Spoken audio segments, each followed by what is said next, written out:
नमस्कार दोस्तों, JRF nexus के ऑनलाइन क्लास में आपका स्वागत है। आज की क्लास में हम लोग ये जानेंगे इतिहास में कारणता क्या है और इतिहास में कल्पना क्या है। कारणता और कल्पना इतिहास की महत्वपूर्ण पहलू है। जब भी हम इतिहास लेखन करते हैं तो कारणों पर विचार करते हैं और कल्पना यानी कि जो इतिहासकार कारणों के आधार पर, तथ्यों के आधार पर जो काल्पनिक चित्रण करता है उसका अध्ययन करेंगे आज की क्लास में हम कि क्या होता है ये काजेशन एंड इमेजिनेशन। कोई भी इतिहास लेखन में दो बिंदु होते हैं, एक इतिहास के पीछे के कारण और दूसरा इतिहासकार की कल्पना। तो जो इतिहासकार कल्पना करता है उसका ये मतलब नहीं है कि अपने मन से कोई भी कल्पना कर लेता है। तथ्यों के आधार पर वो एक सीन क्रिएट करने की कोशिश करता है ताकि जो भी पाठक हो उन्हें ये समझ में आए कि वास्तव में क्या हुआ था। आइए देख लेते हैं क्या होता है इतिहास में कारणता एवं कल्पना। इसका क्या महत्व है इसको देखते हुए हम लोग चलेंगे। इतिहास केवल घटनाओं का क्रमबद्ध वर्णन नहीं है। तो पहली बात ही हमें ये ध्यान रखना है, हम लोग इतिहास की परिभाषा में पढ़ते हैं इतिहास घटनाओं का क्रमबद्ध अध्ययन है। ये केवल घटनाओं का क्रमबद्ध नहीं अध्ययन नहीं है बल्कि उन घटनाओं के कारण, इतिहास में हम क्या करते हैं, कारण और परिणाम को जानने का प्रयास करते हैं। तो जो भी ऐतिहासिक घटना हो रही है उसके पीछे कौन कौन से कारण जिम्मेदार थे, उन कारणों को पढ़ते हैं। उनके मानवीय संदर्भों की कल्पनात्मक पुनर्रचना। दूसरा, हम परिणामों का अध्ययन करते हैं और इन कारण और परिणामों के अध्ययन के बाद हम एक निष्कर्ष पर पहुंचते हैं और जो निष्कर्ष होता है वो एक काल्पनिक पुनर्संरचना होता है। जैसे अगर हम किसी घटना का अध्ययन कर रहे हैं, जैसे 1857 की घटना का अध्ययन कर रहे हैं, तो हमने तो देखा नहीं है, लेकिन 1857 की जो भी तथ्य हमें मिलते हैं उन तथ्यों के आधार पर और 1857 के जो घटना हुई उसके परिणामों के आधार पर हम एक काल्पनिक चित्र प्रस्तुत करते हैं कि ऐसा ही हुआ होगा, अंग्रेजों ने ऐसा किया होगा, हमने तो देखा नहीं लेकिन हम काल्पनिक चित्र प्रस्तुत करते हैं। ठीक वैसे ही जैसे एक फिल्म मेकर एक काल्पनिक चित्र प्रस्तुत करता है और फिर हमको लगता है कि हाँ ऐसे ही हुआ होगा, वैसे इतिहासकार भी एक कल्पनात्मक पुनर्रचना करता है। उन घटनाओं के आधार पर उन दृश्यों की एक कल्पनात्मक पुनर्रचना करता है। ये इतिहास लेखन का महत्वपूर्ण बिंदु है। तो इसी का अध्ययन भी मतलब कल्पनात्मक पुनर्रचना का अध्ययन है। तो इतिहास में हम इतिहासकार ने किस कल्पना के आधार पर इतिहास की पुनर्रचना करता है उसका भी अध्ययन करना होता है हमें। इतिहासकार उपलब्ध साक्ष्यों के आधार पर यह समझने का प्रयास करता है कि कोई घटना क्यों हुई। तो पहले तो ये जानना चाहता है ये घटना हुई क्यों, और जब ये क्यों जानेगा तो घटना के कारणों को जान लेगा। किन कारणों से घटना हुई, क्यों हुई, तो क्यों हुई तो हम उसके कारण को जान लेंगे। ठीक है,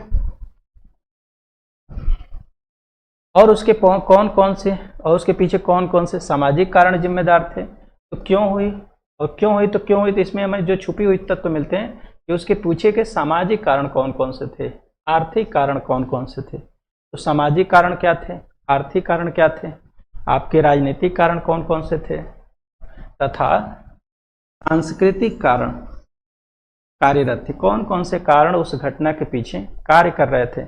सामाजिक कारण कार्य कर रहे थे, आर्थिक कारण कार्य कर रहे थे, राजनीतिक कारण कार्य कर रहे थे, सांस्कृतिक कारण कार्य कर रहे थे। उन सबका हम समग्र अध्ययन करते हैं।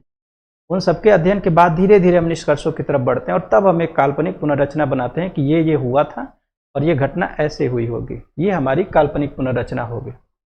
साथ ही जहाँ प्रत्यक्ष प्रमाण सीमित होते हैं, अब कल्पना की जरूरत और कहाँ पड़ती है कि जहाँ प्रत्यक्ष प्रमाण सीमित होते हैं। तो जहाँ प्रत्यक्ष प्रमाण आपको नहीं मिलेंगे वहाँ नियंत्रित, यानी कि एक तरह से कहें कि व्यवस्थित, वो भी उस घटना से मिलता जुलता, नियंत्रित और प्रमाण आधारित, हम क्या करेंगे, नियंत्रित और प्रमाण आधारित एक कल्पना उसमें जोड़ देंगे अपनी तरफ से। यहाँ ये तथ्य गायब हैं तो इसका लय ऐसे जा रहा है, तो ये कल्पना करेंगे कि ये भी ऐसा ही हुआ होगा। ये हमारी कल्पना है। अब जरूरी नहीं कि वैसा ही हुआ होगा, हो भी सकता है और नहीं भी हो सकता है, लेकिन इतिहासकार की एक कल्पना है उस पर हमें ध्यान देना चाहिए। ऐतिहासिक कल्पना का उपयोग करके अतीत का पुनर्निर्माण करता है। तो इतिहासकार क्या करता है, इतिहासकार तथ्यों का विश्लेषण करता है, घटना के कारणों को जानता है, सामाजिक पहलू, आर्थिक पहलू, राजनीतिक पहलू, धार्मिक पहलू, सांस्कृतिक पहलू, उनको समझने का प्रयास करता है, घटना के परिणामों को समझने का प्रयास करता है और फिर उसका एक काल्पनिक चित्र प्रस्तुत करता है, उसी को हम कहते हैं। और जब वो काल्पनिक चित्र प्रस्तुत करता है वही होता है अतीत का पुनर्निर्माण। तो इतिहास में क्या होता है, अतीत में हुई घटनाओं का हम पुनर्निर्माण करते हैं। ये बातें आपको ध्यान में रखना है। अब जो दूसरी महत्वपूर्ण बिंदु है, अब कारणता को थोड़ा विस्तार से हम समझते हैं।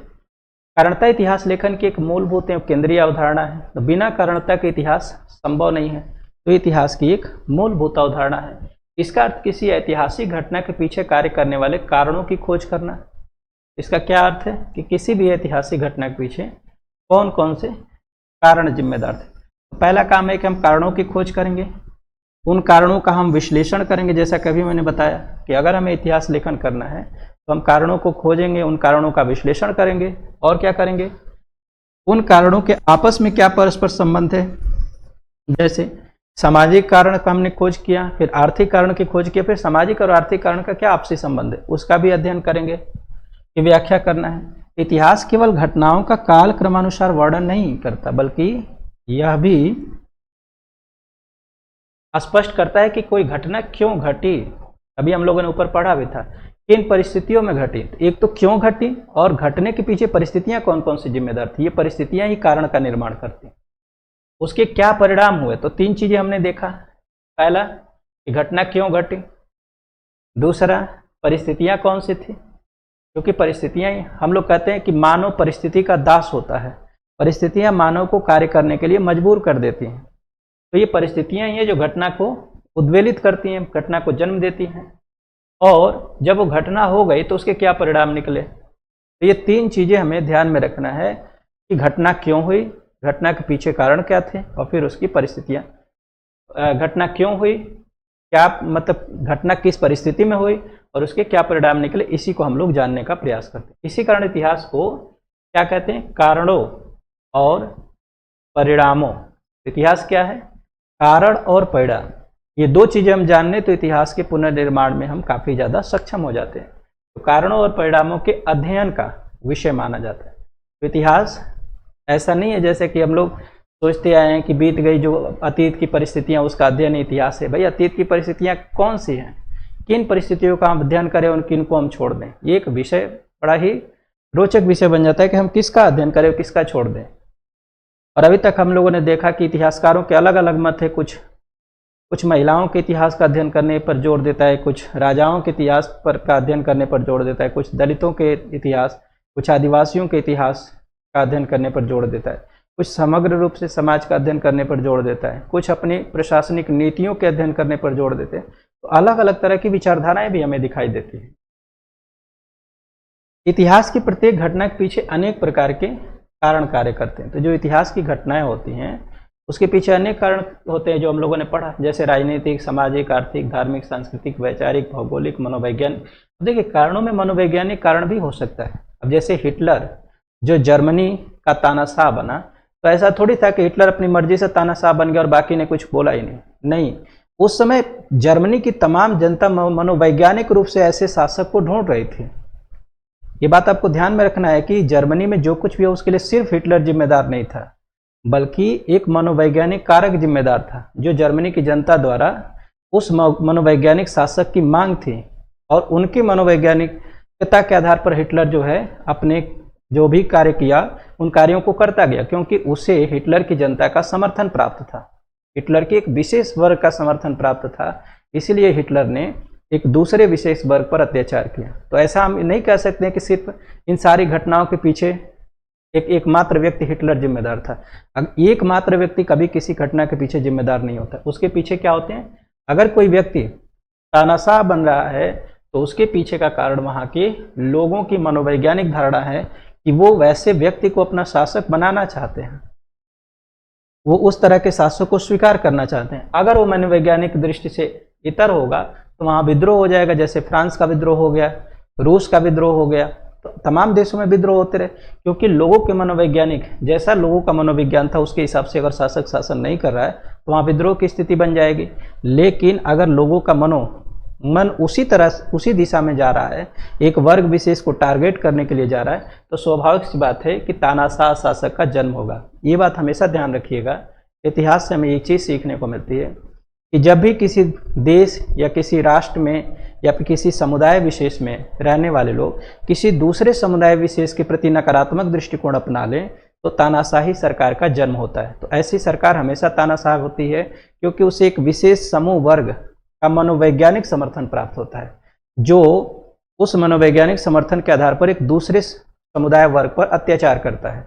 और ऐसा सरकार ऐसा नहीं है कि जो उनको मनोवैज्ञानिक समर्थन करते हैं उनका भला करता है, क्योंकि अत्याचारी अत्याचारी ही होता है, चाहे वो आपके जो समर्थक करने वाले हों या समर्थन न करने वाले। इसका एग्जाम्पल आप देख लीजिए कि हिटलर को मनोवैज्ञानिक समर्थन मिला जर्मन वासियों से, उसने यहूदियों पर अत्याचार किया, लेकिन खामियाजा जर्मन नागरिकों को भी भुगतना पड़ा। तो दोनों को खामियाजा भुगतना पड़ा, ऐसा नहीं था कि केवल यहूदी मारे गए और जर्मन नहीं मारे गए।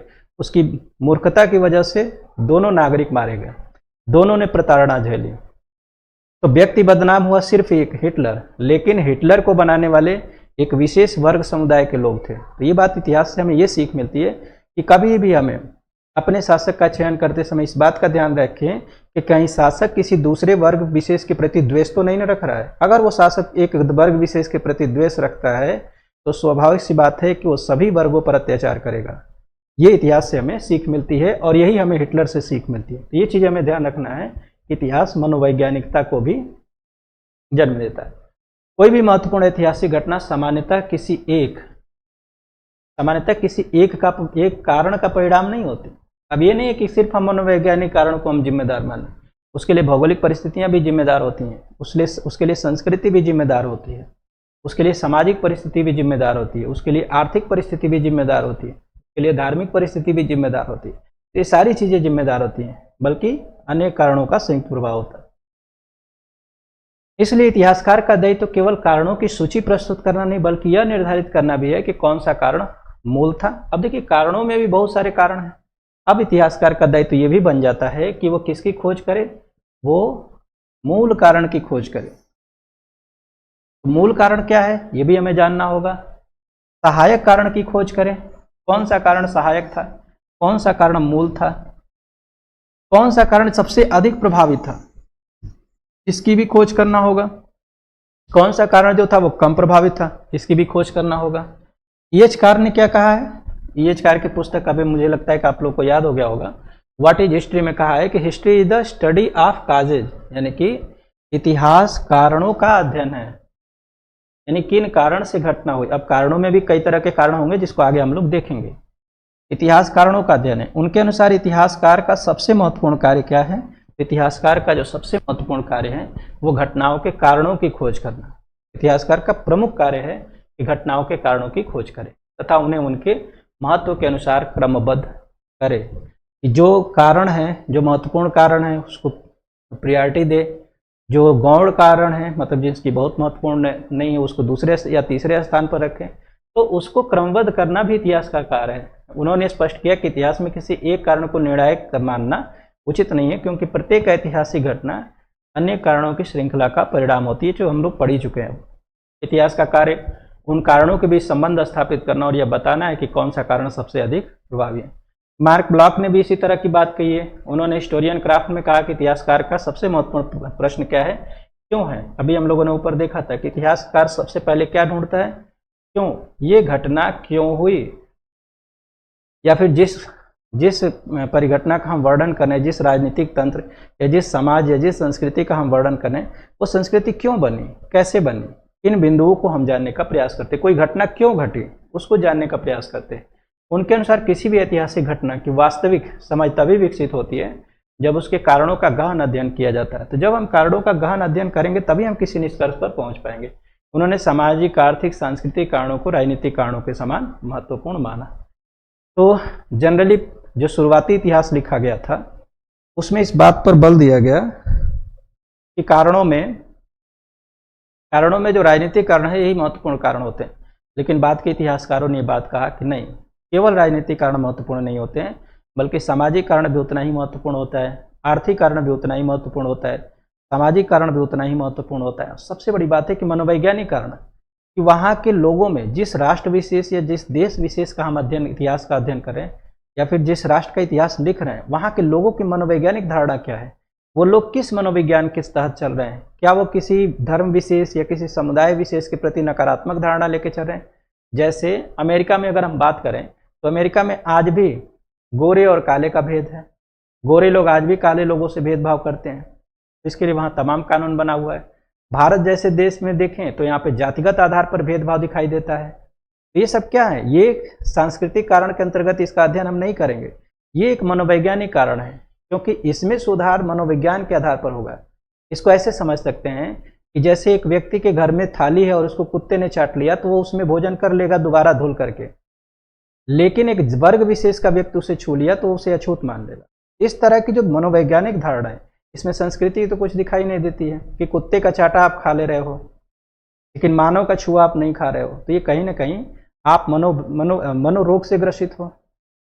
तो ये जो मनोवैज्ञानिक धारणाएं हैं, इस पर सुधार करने की आवश्यकता है। तो ये कारणों की व्याख्या में सबसे बड़ी जो कारण है वो है आपके मनोवैज्ञानिक कारण। तो मानव इतिहास में इतिहासकार को जब भी इतिहास का अध्ययन करता है तो उसे उस समाज के मनोविज्ञान को भी समझना होगा कि वो समाज किस तरह की मन स्थिति को लेकर के चल रहा है। आरजी कॉलिंगवुड ने अपनी प्रसिद्ध कृति द आइडिया ऑफ हिस्ट्री में कहा कि इतिहासकार का उद्देश्य केवल बाहरी घटनाओं का वर्णन करना नहीं है। अब देखिए, इतिहासकार के लिए दो बातें, एक तो बाहरी घटनाएं जो आपको दिखाई देती हैं, बल्कि उन व्यक्तियों के विचारों, देखिए यहाँ पर जो विचार और उद्देश्य है यही मैं बता रहा था, व्यक्ति किस विचारधारा से प्रभावित है। अब ये जो विचार, जो उसके मनोवैज्ञानिक दृश्य अभी मैंने बताया कि एक व्यक्ति कुत्ते का, अगर किसी कुत्ते ने किसी बर्तन को चाट लिया तो उसमें उसको धो करके उसमें वो भोजन कर लेगा, लेकिन व्यक्ति विशेष यानी किसी अन्य मानव ने जो वर्ग विशेष या जाति विशेष का है उस बर्तन को छू लिया तो दोबारा उसमें भोजन नहीं करता है। तो ये इसके पीछे का कारण क्या है? तो इसके पीछे का कारण है एक वैचारिक बहाव जो उसे पीढ़ी दर पीढ़ी मिलता आया है। इसके लिए वो व्यक्ति जिम्मेदार नहीं है, बल्कि वो विचार का बहाव है, वो जिम्मेदार है। तो ये बात हमें समझना होगा कि अब हम कहें कि जो व्यक्ति एक कुत्ते के छाटे हुए थाली में भोजन कर सकता है धुल करके, लेकिन एक व्यक्ति के छुए हुए उसी थाली में भोजन नहीं करता है, तो क्या इसके लिए वो व्यक्ति ही जिम्मेदार है? तो ये गलत बात है। वो व्यक्ति उसके लिए जिम्मेदार नहीं है, बल्कि उसके पीछे एक विचारों का बहाव है जो पीढ़ी दर पीढ़ी उसके क्रम में चला आ रहा है, और वो विचारों के बहाव ने उसके अंदर एक मनोरोग पैदा कर दिया है, उसके मन में एक मनोरोग पैदा कर दिया। और ये मनोरोग क्या है? इस मनोरोग में ये है कि ये वह व्यक्ति अगर इस बर्तन को छू दिया और मैं इसमें भोजन कर लिया तो मैं पतित हो जाऊंगा, ये इसका मनोरोग है। और ऐसा नहीं कि वो व्यक्ति गलत है, वो उसके मन में बैठा हुआ एक गहरा भाव है जो उसको इस मनोरोग के लिए, एक मनोरोग को उसके मन में पैदा किया है। इस बात का हमें ध्यान रखना चाहिए कि विचार कैसे, अब ये जो विचार हैं यही विचार सामाजिक भेदभाव को जन्म देते हैं। ये विचार किसको जन्म देते हैं? सामाजिक भेदभाव को जन्म दिए। अब सामाजिक भेदभाव क्या करता है? संस्कृति के अलगाव की बात करता है, और संस्कृति का अलगाव की बात क्या होगा? राजनीतिक अलगाव की बात आ जाएगा, और जब राजनीतिक अलगाव की बात आएगी तो वही द्वंद्व को जन्म देगा। तो है तो छोटी सी घटना, दिखने में तो बहुत छोटी सी घटना लग रही है, लेकिन ये कहीं ना कहीं राजनीतिक अलगाव, और जो राजनीतिक अलगाव होगा, ये जो द्वंद्व होगा, ये द्वंद्व हिंसक भी हो सकता है और अहिंसक भी हो सकता है। अब इतिहासकार का कर्तव्य क्या है कि इन घटनाओं का विश्लेषण करे और इनको पाठकों के समक्ष प्रस्तुत करे कि आप इन मनोरोगों, इसमें से कौन से मनोरोग की श्रेणी में आएंगे, उससे आप बचो, इससे समाज का निर्माण होगा, उस पर ध्यान दो, और तब जाके आप एक सही समाज का निर्माण कर पाओगे। अब इसके पीछे क्या होगा? अब जो ये विचार पैदा करेंगे ये उद्देश्य को जन्म देंगे, और उद्देश्य क्या हो सकते हैं? उद्देश्य अच्छे भी हो सकते हैं और उद्देश्य बुरे भी हो सकते हैं। तो इतिहासकार को इनका भी अध्ययन करके और इसका पुनर्निर्माण भी करना है, जिसके कारण घटनाएं घटित हुई हैं। तो अब ये जो मनोवैज्ञानिक चीजें हैं ये घटनाओं को क्या कर देती हैं? जन्म देती है। और अभी मैंने कहा कि घटनाएं अहिंसक भी हो सकती हैं और हिंसक भी हो सकती हैं। उनके अनुसार ऐतिहासिक कारणों को समझने के लिए मानवीय विचार प्रक्रिया को समझना आवश्यक है। तो इन्होंने जो कहा है कि अगर हमें इतिहास को समझना है तो उस समय के मानव में किस तरह के विचार चल रहे थे, उनके विचार की प्रक्रिया क्या थी, उनकी मनोवैज्ञानिक धारणा क्या थी, इसको समझना होगा। क्योंकि बहुत सारी ऐसी घटनाएं जिसको हमको लगता है कि सामाजिक वजह से हो रहा है, सामाजिक कारकों की वजह से हो रहा है, ये गलत है। वो मनोवैज्ञानिक कारकों की वजह से हो रहा है, और मनोवैज्ञानिक कारकों को जिम्मेदार देने वाले जो मनोवैज्ञानिक कारकों के लिए जो जिम्मेदार कारक हैं वो एक वैचारिक पृष्ठभूमि है, वैचारिक बहाव है, जो लंबे समय से एक तरह से कहे जैसे नदी एक धारा में बहती आ रही है, वैसे वो विचार एक धारा में बहता हुआ आ रहा है। उस विचार में परिवर्तन करके ही हम नए मूल्यों को ला सकते हैं। लियोपोल्ड वॉन रॉके ने क्या कहा अपनी कृति में? कहा हिस्टोरियंस ऑफ द कि कहती है historians of the Latin and the Germanic nation तथा the history of the popes के माध्यम से स्रोतों और प्रमाणों के आधार पर कारणों की व्याख्या करने पर बल दिया। बात वही है कि फिर आप स्रोतों के आधार पर, प्रमाणों के आधार पर आप व्याख्या करो। उनका प्रसिद्ध सिद्धांत है इतिहास को जैसा वास्तव में हुआ वैसा ही प्रस्तुत किया जाए। तो जैसा वास्तव में हुआ वैसा प्रस्तुत कैसे कर पाएंगे? आप उस तरह की घटना को क्रिएट करने का प्रयास करेंगे, लेकिन जो क्रिएशन होगा वो आपके मनोविज्ञान के अनुसार होगा। आप किस मनोविज्ञान से आते हैं? अगर मान लीजिए आपकी पृष्ठभूमि आर्थिक रही है, अब मार्क्सवादी विचारधारा से प्रभावित है, तो आप जो रिक्रिएशन करेंगे उसमें उस विचारधारा का प्रभाव दिखाई देगा। अगर आप दक्षिणपंथी विचारधारा से हैं तो आप जो क्रिएट करेंगे उसमें वो विचारधारा दिखाई देगी। तो ये जो मनोवैज्ञानिक विचारधाराएं हैं ये भी इतिहास की दशा और दिशा का निर्धारण करती है। ठीक है, उनके अनुसार इतिहासकार को व्यक्तिगत पूर्वाग्रहों से मुक्त होकर प्रमाणों के आधार पर कारणों की व्याख्या करनी चाहिए। तो पूर्वाग्रहों से मुक्त होकर आप कारणों की व्याख्या कैसे कर सकते हैं? आप किसी न किसी पूर्वाग्रह से ग्रसित हो ही जाते हैं, किसी न किसी विचारधारा से ग्रसित हो जाते हैं। और विचारधारा के पीछे क्या कारण है? तो मनोवैज्ञानिक कारण है। और मनोवैज्ञानिक कारण के पीछे क्या कारण है? एक पहले से चली आ रही वैचारिक बहाव है जो आपको पीढ़ी दर पीढ़ी मिलती आ रही। स्टडी ऑफ हिस्ट्री, जो अर्नोल्ड जे टॉयनबी ने क्या किया, अपनी महान कृति स्टडी ऑफ हिस्ट्री, ये 12 वॉल्यूम में आई थी, में इतिहास की व्याख्या चैलेंज एंड रिस्पांस के सिद्धांत से की। उनके अनुसार सभ्यताओं का विकास तब होता है जब वे प्राकृतिक, सामाजिक अथवा राजनीतिक चुनौतियों का सफलतापूर्वक उत्तर देती हैं। तो जब भी ये सभ्यता की बात कर रहे हैं, जिस सभ्यता, किसी भी सभ्यता में आप रह रहे हैं, तो उसका विकास तब होता है जब आप चुनौतियों का सामना करते हैं या चुनौतियों का उत्तर देते हैं। ये बातें बताते हैं जब वे प्राकृतिक, सामाजिक और राजनीतिक चुनौतियों का सफलतापूर्वक उत्तर दे लेते हैं। तो सबसे पहली जो हमें चुनौती मिलती है वो प्राकृतिक चुनौती मिलती है। जब हम प्राकृतिक चुनौतियों का सामना करते हैं, यहीं से वर्गीय सिद्धांत निर्मित हो जाते हैं कि जो व्यक्ति प्राकृतिक शक्तियों का बड़ी ही सफलता से सामना किया, स्वाभाविक सी बात है वो अपने आप को अग्रणी रखेगा। जो प्रकृति को जीतेगा वो अग्रणी रखेगा। कुछ ऐसे होंगे जो प्रकृति के साथ समझौता कर लेंगे, वो दूसरे स्थान पर चले जाएंगे। समाज में कुछ परिवर्तन लाने वाले कारक हैं जो एक समाज के साथ चलने वाले कारक होते हैं। राजनीति में कुछ परिवर्तन लाने वाले कारक होते हैं और एक उसके साथ चलने वाले होते हैं। तो जो परिवर्तन लाने वाले होते हैं वो चुनौतियों का सफलतापूर्वक सामना कर रहे हैं, तभी तो परिवर्तन लाएंगे। और एक वो होते हैं जो चुनौतियों का सामना नहीं करते हैं, नतीजा क्या होता है? उसके साथ ही वो बह जाते हैं। तो जो चुनौतियों का सफलतापूर्वक उत्तर देता है, ठीक है, यदि समाज चुनौतियों का उचित उत्तर नहीं देता है तो उसका पतन आरंभ हो जाता है। अगर समाज में प्रकृति के द्वारा उत्पन्न चुनौतियों का आप सफलतापूर्वक उत्तर दे रहे हैं तो आप समाज को नई दिशा में ले जाएंगे। नहीं दे पा रहे हैं तो आप समाज क्या हो जाएगा? पिछड़ता चला जाएगा और एक दिन समाज का अंत हो जाएगा। ठीक है, इस प्रकार चुनौती कारण बनती है और उसकी प्रतिक्रिया क्या होती है? वो उसका परिणाम बनती है।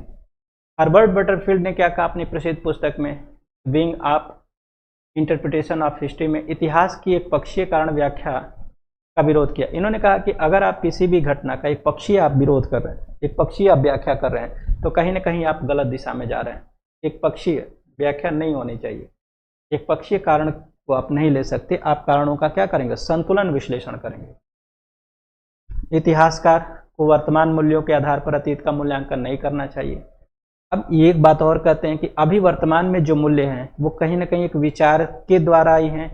वो हमारे पूर्वजों द्वारा जो सामाजिक चुनौतियां या फिर कहें जो प्राकृतिक चुनौतियां पैदा की थी, उसको सामना करते हुए एक नए विचार को जन्म दिया गया है। अब इस विचार के द्वारा उनके पहले के जो हमारे पूर्वज थे, उन्होंने जिन चुनौतियों का सामना किया, उसके पहले की घटनाओं का अगर आज हम मूल्यांकन करते हैं तो कहीं ना कहीं हम गलत कर रहे हैं। हमें क्या करना चाहिए? हमें उस परिस्थितियों के अनुसार उसका मूल्यांकन करना चाहिए। जैसे अगर हम कहें कि अंग्रेजों ने हमें गुलाम बना लिया और आज के आधार पर हम तुलना करें कि हम तो होते तो नहीं होते, तो आज की परिस्थितियां हमें इसलिए मिली है क्योंकि हमारे पूर्वजों ने मेहनत किया, बातों को समझा, उन्होंने हमारी जो पठन पाठन की विधि थी उसको बदल दिया। अब परिस्थिति आज ये हो गई है कि आज हमें गुलाम नहीं बना सकते, लेकिन उस समय की परिस्थितियां अलग थी। अब आज के समय से उन लोगों की तुलना करो और कहो कि वो लोग अच्छे नहीं थे, तो ये आपकी एक तरह से कहे कि सही व्याख्या नहीं होगी। सही व्याख्या होगी कि उन चुनौतियों का सामना किया हमारे पूर्वजों ने और फिर हमारे लिए उस तरह का एक पृष्ठभूमि तैयार किया कि अब हम कभी गुलाम ना हो पाए। तो इसके लिए जिम्मेदार वो लोग नहीं हैं, जिम्मेदार हमारे वो पूर्वज हैं जिन्होंने उन चुनौतियों का सामना किया। आने वाले अभी के समय में हम अनेक चुनौतियों का सामना कर रहे हैं ताकि आने वाली जो हमारी पीढ़ी है उसे किसी तरह की दिक्कत ना हो और हम एक नए समाज का निर्माण करें। अब वो हमारे समाज की तुलना करें और अपने से तुलना करके हमें अगर गलत साबित करते हैं तो कहीं ना कहीं ये गलत व्याख्या होगी। यही ये बात कर रहे हैं कि हमें व्याख्या निष्पक्ष, संतुलित और ऐतिहासिक परिस्थितियों के अनुसार करनी चाहिए। कार्ल मार्क्स ने इतिहास की व्याख्या ऐतिहासिक भौतिकवाद के सिद्धांत के आधार पर किया। उनकी प्रमुख कृतियां आप जानते हैं, कम्युनिस्ट मैनिफेस्टो और दास कैपिटल है। मार्क्स के अनुसार इतिहास की प्रमुख प्रेरक शक्ति आर्थिक संरचना। अब देखिए, ये मार्क्स जो है वो हर चीज के लिए किसको जिम्मेदार मानेंगे? आर्थिक कारक को जिम्मेदार मानेंगे। ये इनका मतलब है कि आर्थिक कारक प्रमुख है, ठीक है। वर्ग संघर्ष को प्रमुख कारक के रूप में मानेंगे। तो ये कहीं ना कहीं अभी जो हम लोगों ने देखा इनका कार्ल मार्क्स के पहले, ठीक है। हर्बर्ट बटरफील्ड ने कहा कि एक पक्षीय कारणता नहीं होनी चाहिए और कार्ल मार्क्स में हम देखते हैं कि एक पक्षीय कारणता दिखाई देती है। आप एक ही पक्ष को क्यों जोर दे रहे हो? अभी हमने कहा कि सामाजिक कारक भी जिम्मेदार होते हैं, मनोवैज्ञानिक कारक भी जिम्मेदार होते हैं। आप सिर्फ आर्थिक कारक को जिम्मेदार मान रहे हो और वर्ग संघर्ष को जिम्मेदार मान रहे हो, लेकिन आप ये नहीं सोच रहे हो कि वर्ग संघर्ष क्यों हो रहा है। वर्ग संघर्ष के पीछे एक वैचारिक द्वंद्व है जो पीढ़ियों से चला आ रहा है। अब अगर वैचारिक द्वंद्व को हम समझ लें और मनोवैज्ञानिक रूप से लोगों को उस द्वंद्व को समझाने में सफल हो जाएं कि जिन समुदाय विशेष को आप अपने से अलग मान रहे हो या फिर जिन समुदाय पर आप ज़्यादा ट्रस्ट कर रहे हो वो सब एक ही हैं, ये एक मनोवैज्ञानिक धारणा के तहत उनमें भी बदला अलगाव हुआ है, तो कहीं ना कहीं हम एक संतुलन की तरफ बढ़ जाएंगे। लेकिन कार्ल मार्क्स की व्याख्या क्या हो जा रही है? एक पक्षीय हो जा रही है, क्योंकि इनमें आर्थिक संरचना और वर्ग संघर्ष को जन्म देते हैं। उत्पादन के साधनों पर नियंत्रण तथा आर्थिक संबंधी सामाजिक और राजनीतिक परिवर्तन का मूल कारण है। अब इनके कहने का मतलब है कि अगर सामाजिक परिवर्तन हो रहा है तो उसके पीछे कौन सा कारक जिम्मेदार है? आर्थिक कारक जिम्मेदार है। राजनीतिक परिवर्तन हो रहा है तो उसके पीछे कौन सा कारक जिम्मेदार है? आर्थिक कारक जिम्मेदार है। यानी हर चीज के लिए आप किस पर निर्भर हो गए? आर्थिक कारकों पर। तो ये व्याख्या भी कहीं ना कहीं सही नहीं है, एक पक्षी हो जाती है। ओस्वाल्ड स्पेंगलर ने अपनी प्रसिद्ध पुस्तक the decline of the West में सभ्यताओं के उत्थान और पतन के कारणों का अध्ययन किया। उन्होंने सभ्यताओं के जीवित प्राणियों के समान माना और जो जन्म लेती हैं, विकसित होती है और अंततः उनका पतन होता है। ये बात कहा कि सभ्यताएं भी क्या होती है, जैसे मानव जीवित होता है, बड़ा होता है, बूढ़ा होता है और इसकी मृत्यु हो जाती है, उसी तरह से स्पेंगलर ने कहा कि सभ्यताएं जन्म लेती हैं। अब सभ्यताएं कब जन्म लेंगी? जब उस समय का मानव चुनौतियों का सामना करेगा और एक मानक का निर्धारण करेगा। फिर उसकी अगली पीढ़ी क्या होगी? उसकी अगली पीढ़ी अगर नई चुनौतियों का सामना नहीं कर पाए तो सभ्यता का क्या हो जाएगा? पतन हो जाएगा। ये कह रहे हैं कि सभ्यताएं भी मानव द्वारा जो चुनौतियां मिली थी उसका सामना करने से नए तरह के नए दृष्टिकोण में आते हैं। कुछ सभ्यताएं नई सभ्यताओं में परिवर्तित हो जाती हैं, कुछ सभ्यताओं का पतन हो जाता है। तो अब क्या होता है? तो सभ्यताओं का पतन किस रूप में होता है? तो बहुत सारी चीजें छूट जाती हैं जो पतन की ओर हो जाती है, बहुत सारी चीजें आगे बढ़ जाती है जो नई सभ्यता की तरफ आगे बढ़ती चली जाती है। अब ये जो चीजें हमने पढ़ा कि इतिहास के जो मूल में थे वो कारण थे। अब कारणों में कोई भी घटना होती है तो उसके लिए कौन से कारण जिम्मेदार हैं, कितने प्रकार के कारण होते हैं, कौन कौन से मुख्य कारण हैं, इनको भी थोड़ा सा हम लोग जान लेते हैं। जो हमारा विषय है कि कारण, तो इतिहास के अध्ययन में हमें कई प्रकार के कारण होते हैं। जैसे एक कारण होता है जो दीर्घकालिक कारण होता है। दीर्घकालिक कारण ही एक तरह से कहें कि मूल कारण को जन्म देता है। यही कारण मूल कारण को जन्म देता है। अब दीर्घकालिक कारण क्या है? जैसे मान लीजिए किसी समाज में सांस्कृतिक परिवर्तन हो रहा है या फिर कहें कि विश्व युद्ध हुआ, तो विश्व युद्ध के लिए ऐसा नहीं था कि एक छोटी सी घटना की वजह से विश्व युद्ध हो गया, नहीं, उसके पहले बहुत सारी परिस्थितियां बनी थी। जैसे अभी के समय में अगर हम कहें तो अमेरिका और ईरान के बीच जो खाड़ी युद्ध चल रहा है, तो ऐसा नहीं था कि अचानक से अमेरिका ने हमला किया और खाड़ी युद्ध शुरू हो गया। उसके पीछे लंबे समय से अमेरिका और ईरान के बीच चले आ रहे वैचारिक द्वंद्व है। तो जो वैचारिक द्वंद्व हैं वो एक क्या करते हैं, वो दीर्घकालिक कारण को जन्म देते हैं। दीर्घकालिक कारण वे कारण होते हैं जो किसी ऐतिहासिक घटना के घटित होने से बहुत पहले से धीरे धीरे विकसित हो रहे थे और लंबे समय तक समाज, राजनीति, अर्थव्यवस्था और संस्कृति को प्रभावित करते हैं। ये जो कारण होते हैं, ऐसा नहीं था किसी एक घटना को प्रभावित कर रहे हैं और उसकी वजह से क्रांति हो गई, नहीं, वो सामाजिक संरचना को प्रभावित करते हैं, राजनीतिक संरचना को प्रभावित कर सकते हैं, अर्थव्यवस्था के स्वरूप को प्रभावित कर लेते हैं, संस्कृति को प्रभावित करना शुरू कर देते हैं। जैसे 1857 की स्वतंत्रता संग्राम की अगर हम बात करें तो ऐसा नहीं था कि एक दिन में 1857 में स्वतंत्रता संग्राम शुरू हो गया। उसके पहले ब्रिटिश ईस्ट इंडिया कंपनी द्वारा भारत के समाज में तमाम परिवर्तन किए जाने शुरू किए गए थे। राजनीतिक दृष्टि से वो तमाम परिवर्तन कर रहे थे। हमारी अर्थव्यवस्था का वो अपने अनुसार एक तरह से कहा जाए कि परिवर्तन कर रहे थे। हमारी संस्कृति को हीन भावना के साथ प्रस्तुत कर रहे थे, हमारे धार्मिक मूल्यों का वो लोग अवमूल्यन कर रहे थे। तो ये सारी चीज़ें लोगों के मन में एक तरह से घाव बनते जा रहे, गहरा घाव पैदा करता जा रहा था, और वो घाव एक दिन फूट पड़ा। वो संयोग से वो साल था 1857, लेकिन 1857 से पहले ही लोगों के मन में ये सारे घाव बन चुके थे। तो ठीक है, तो ये क्या है, एक दिन की घटना नहीं है, लंबे समय तक लोगों के मन में पलने वाला घाव था। ये कारण किसी घटना की पृष्ठभूमि तैयार करते हैं तथा समय के साथ इतने प्रभावशाली हो जाते हैं कि अंततः किसी बड़ी ऐतिहासिक घटना का आधार बनते हैं। इन्हें मूलभूत या संरचनात्मक कारण कहते हैं। तो इन्हीं को हम लोग मूल कारण भी कह सकते हैं, और इन्हीं को स्ट्रक्चरल काज बोल सकते हैं, या फिर कहें संरचनात्मक कारण बोल सकते हैं कि ये सारी घटना की संरचना इन्हीं दीर्घकालिक कारणों से तैयार होती है। ठीक है, ये अपने अपने मत दिए हैं, बहुत महत्वपूर्ण नहीं है। तत्कालिक कारणों की बात करें तो तत्कालिक कारण वे कारण होते हैं जो किसी ऐतिहासिक घटना के घटित होने से ठीक पहले उत्पन्न होते हैं। जैसे 1857 की घटना के पीछे जो तात्कालिक कारण था वो गाय और सूअर लगे चर्बी, कारतूसों में जो गाय और सूअर लगे कि चर्बी से निर्मित किए जाने की जो अफवाह थी, वो तात्कालिक कारण बना। धार्मिक मूल्य उनके नष्ट हो रहे थे सैनिकों के, वो तात्कालिक कारण बना। लेकिन क्या सिर्फ ये धार्मिक कारण ही 1857 की क्रांति को जन्म दिया? तो नहीं, इसके पीछे पहले से चला आ रहा सामाजिक परिवर्तन, क्योंकि ब्रिटिश ईस्ट इंडिया कंपनी ने भारतीय सामाजिक स्वरूप को बदल दिया, राजनीतिक स्वरूप को लगातार वो बदलते जा रहे थे, आर्थिक संरचना में विभेदन पैदा कर रहे थे। तो ये सारे लोगों के मन में द्वेष था, और जब उनको मौका मिला तो सबका वो कहा जाए कि गुस्सा फूट पड़ा और 1857 के रूप में निकल पाया। तो तात्कालिक कारण क्या होते हैं? जो किसी ऐतिहासिक घटना के घटित होने से ठीक पहले घटते होते हैं और पहले से मौजूद दीर्घकालीन कारणों को सक्रिय कर घटना के प्रत्यक्ष आरंभ का कारण बनते हैं। तो ये जो तत्कालिक कारण होते हैं वो सिर्फ घटना को शुरू कर देते हैं, बस उनका काम वहीं तक होता है। बाकी सारा काम कौन करता है? दीर्घकालिक कारण।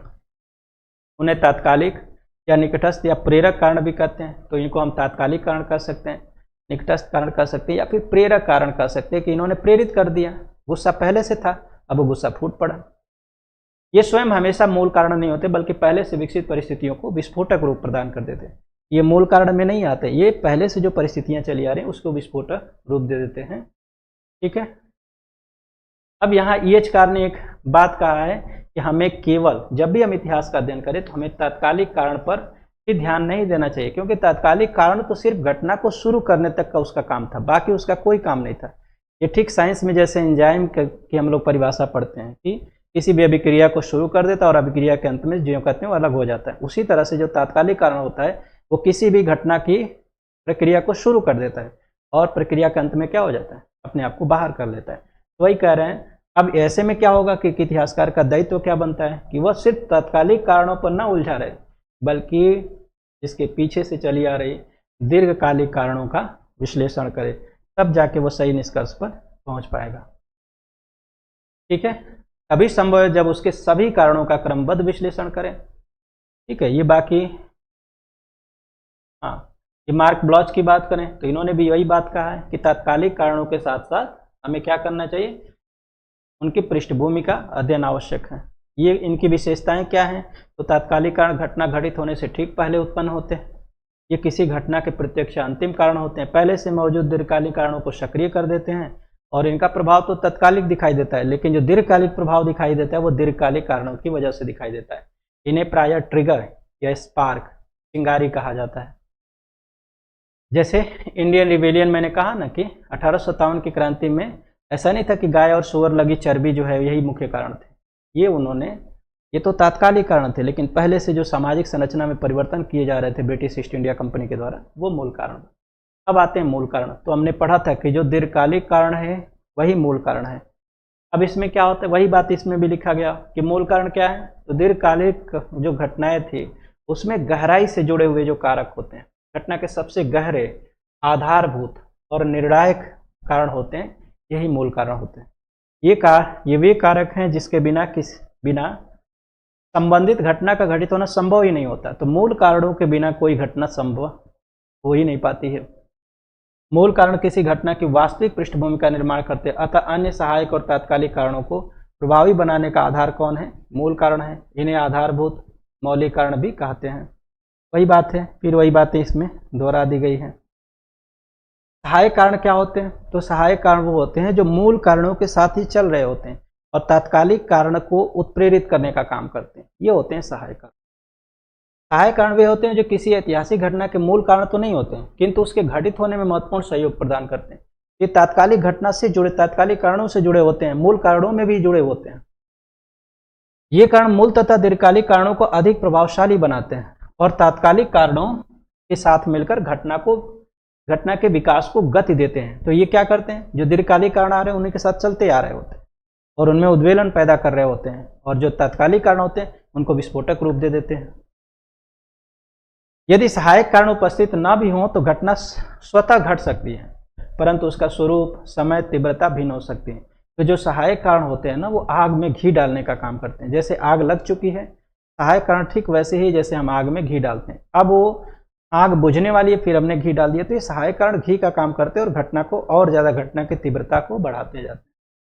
इसलिए इतिहासकार किसी घटना की पूर्ण व्याख्या के लिए सहायक कारणों की भी विशेषण करता है। ये घटनाएं मुख्यतः मूल कारण नहीं होते बल्कि उसका समर्थक होते हैं, मूल कारणों के प्रभाव को बढ़ा देते हैं। इनका प्रभाव घटना की गति, स्वरूप और व्यापकता को प्रभावित करता है। यह प्रायः राजनीतिक, आर्थिक, सामाजिक, धार्मिक या वैचारिक परिस्थितियों के रूप में कार्य करते हैं।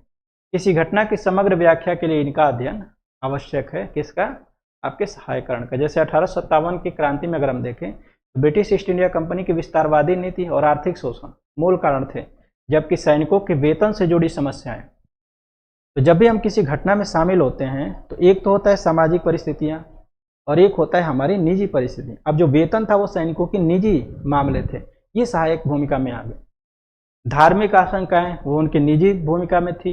भारतीय शासकों की असंतुष्टि, किसानों और जमींदारों का असंतोष सहायक कारण थे। इन कारणों ने विद्रोह को व्यापक जन समर्थन प्रदान किया। तो हमने देखा कि दीर्घकालिक कारण किसी घटना के वो क्या करते हैं? किसी घटना की वैचारिक पृष्ठभूमि तैयार करते हैं। तात्कालिक कारण क्या करते हैं? घटना को विस्फोटक रूप दे देते हैं।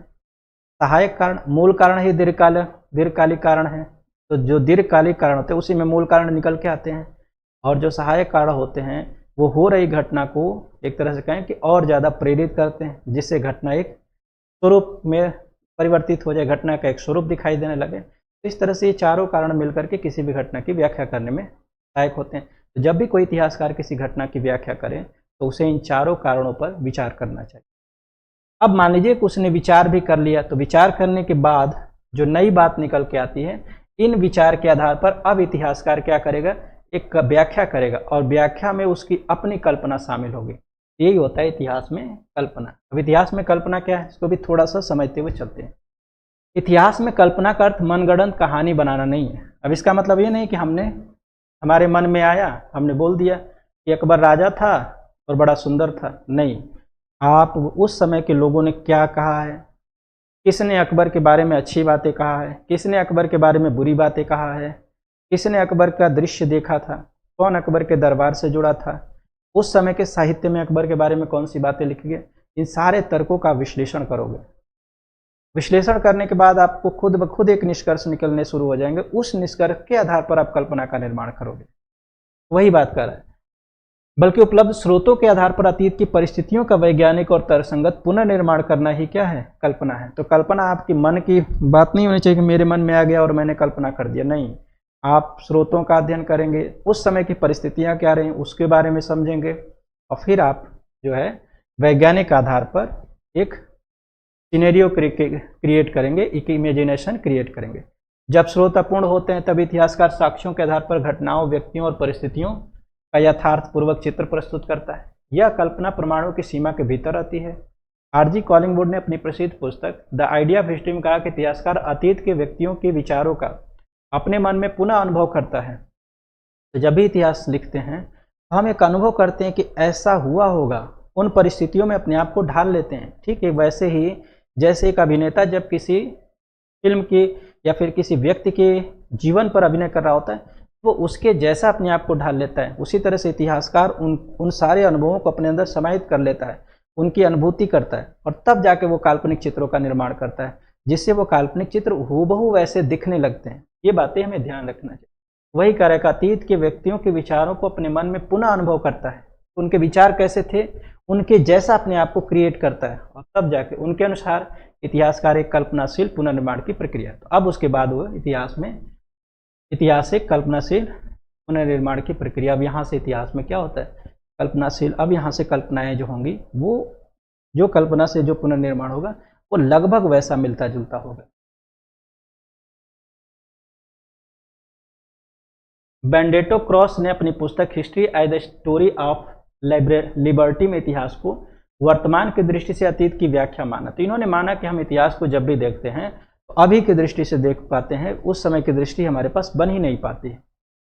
लियोपोल्ड वॉन राके ने अपनी कल्पना के प्रयोग को स्वीकार किया, परंतु यह भी कहा कि वह साक्ष्यों पर आधारित होने चाहिए। उनका सिद्धांत था कि वही बात है, इतिहास जैसा था वैसा ही। तो ये सब बातें हैं, बस आपको ये समझना है कि इतिहास में जो कल्पना है उनमें कौन से बिंदु होने चाहिए। तो पहले आप उन सामाजिक परिस्थितियों को समझो, आर्थिक परिस्थितियों को समझो, राजनीतिक परिस्थितियों को समझो, तत्कालीन परिस्थितियों को समझो, मानव जो उस समय का उसके मनोवैज्ञानिक मूल्य क्या है, उसमें किस तरह से विचार चले आ रहे हैं पीढ़ी दर पीढ़ी, उन सभी चीज़ों को समझो। उसके बाद आप वहाँ उस समय के तर्क, उस समय के स्रोत, उन सब का विश्लेषण करो और विश्लेषण करने के बाद अनुभूति जो पैदा होगी, उस अनुभूति के अनुसार आप इतिहास का निर्माण करो। अगर आपके मन में कोई अपनी अनुभूति आ रही है तो उसका त्याग करें, क्योंकि अगर आपके मन में जो अपनी अनुभूति आ रही है उसको उसमें शामिल करने का प्रयास करोगे, वो इतिहास की दिशा को बदल देगा। तो इतिहास में तथ्यों के आधार पर जो मन में अनुभूति आ रही है वही कल्पना है।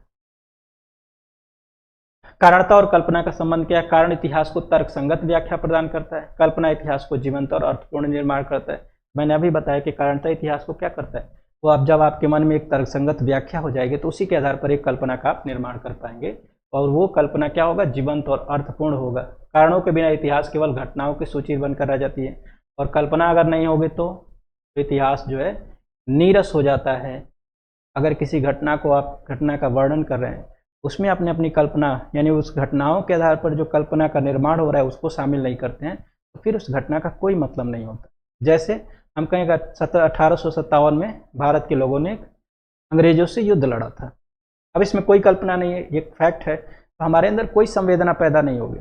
लेकिन अगर उन घटनाओं का उस मार्मिक चिंतन करें कि कैसे लोग मरे थे, कैसे लोग अपने हक के लिए लड़ रहे थे, कैसे उनके हकों को छीना जा रहा था, कैसे उनकी सामाजिक परिस्थितियों के साथ भेदभाव हो रहा था, तो हमारे मन में एक क्रिएशन पैदा होगा कि ये गलत था। तब जाके हम किसी निष्कर्ष पर पहुंचे। तो हमारी संवेदना को जगाना भी जरूरी है इतिहास में, तभी हम एक नए निर्माण की तरफ आगे बढ़ पाएंगे। तो कल्पना का महत्व क्या है कि मानव संवेदना को जगाना, लेकिन कल्पना का मतलब ये नहीं है कि आप कुछ भी बोल के मानव संवेदना जगा दो। इसका मतलब यह है कि आप तत्कालीन परिस्थितियों को समझते हुए मानव संवेदना को जगाएं, अन्यथा इतिहास क्या हो जाएगा, एक नीरस विषय हो जाएगा। दोनों का प्रयोग प्रमाण, स्रोत, समीक्षा और तार्किक विश्लेषण की सीमाओं के भीतर होनी चाहिए। इसमें यह ध्यान रखना चाहिए कि दोनों का प्रयोग किस आधार पर होना चाहिए। आपकी अपने मनगढ़ंत कहानी नहीं होनी चाहिए, उसमें क्या होना चाहिए, प्रमाण होना चाहिए, स्रोतों की समीक्षा होनी चाहिए, तार्किक विश्लेषण होना चाहिए। तार्किक विश्लेषण की भी एक समय से एक सीमा होनी चाहिए, उसके आधार पर आप व्याख्या करते हैं तो सही विश्लेषण प्रस्तुत कर पाते हैं। यह इतिहास में कारणता और इमेजिनेशन। इतिहास में कारणता और कल्पना दोनों समान रूप से आवश्यक है। कारणता घटनाओं के पीछे कार्यरत शक्तियों और परिस्थितियों की व्याख्या करती है, जबकि कल्पना उपलब्ध साक्ष्यों के आधार पर अतीत का यथार्थपूर्वक पुनर्निर्माण करती है।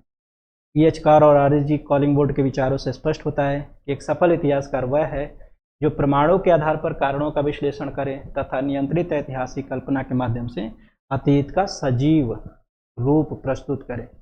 सजीव रूप प्रस्तुत करे यानी कि आप जो इतिहास में कारणता है उसको अच्छे से समझें, और तब जा कर के जो कल्पना का निर्माण होता है वो आप अपने मन से नहीं कर सकते, वो कल्पना का निर्माण आप हो जाता है, उसको प्रस्तुत करें। अब उसमें जो ही आप नई वस्तु जोड़ेंगे वो अपने रास्ते से भटक जाए।